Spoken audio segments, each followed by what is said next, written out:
Hey, what's going, y'all? It is yours truly once again.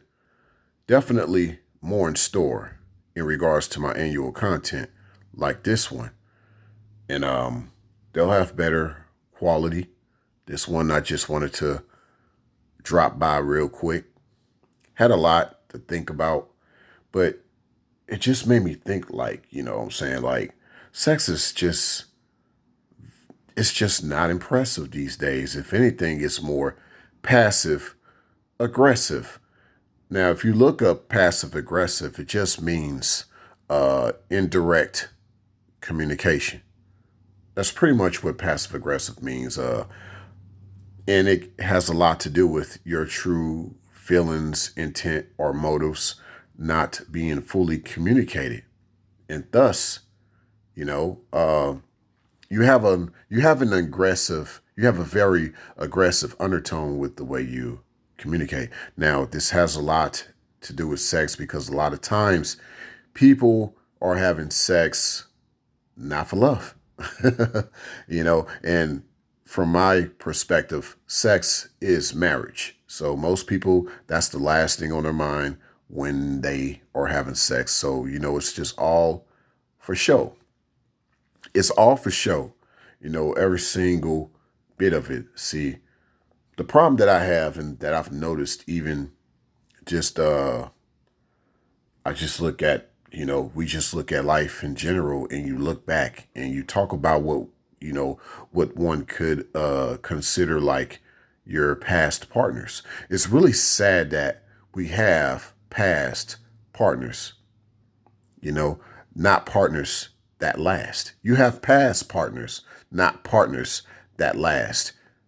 Your last partner didn't last during the past, you see? So that's why sex is unimpressive these days because you're getting around people who won't last with you and they have these passive aggressive things that are going on in the bedroom, they're not even happy that they're having sex with you.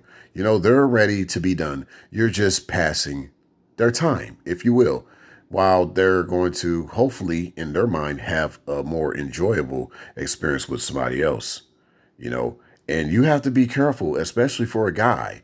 It's hard to feel impressed when you're feeling like oppressed by me too. You have to do things and say things right so it doesn't look like you're doing anything that's out of context, you know.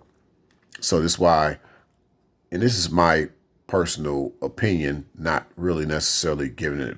I'm not necessarily giving advice, but I think overall she has to like you, long before the bedroom, long before the bedroom. If that hasn't been established, you know, I'd say hold off on showing her your phallus. Don't let her have that experience with you because, in essence, she doesn't really see you as an experience. She sees you as an experiment. Likewise, ladies, in a different way, it's not all the same. It doesn't necessarily go both ways. It goes both ways differently. You're getting around a guy who he probably had a fetish about you, but he didn't like you. He didn't like anything else about you. He just had a fetish about you. Y'all got an idea of what a guy's fetish is, and we're going to leave it at that, okay? But this is why sex is so unimpressive these days, because there's no love involved. There's no soul involved. We think because we've been taught in school in biology that, oh, it's just a natural function of the human being to have sex. No, it is not a natural function of the human being.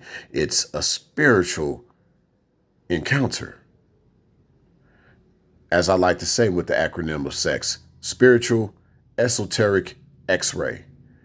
If there's no spiritual connection involved with the sex, it's going to be unimpressive every time, because you got to have that connection with a person before you two are in the bedroom.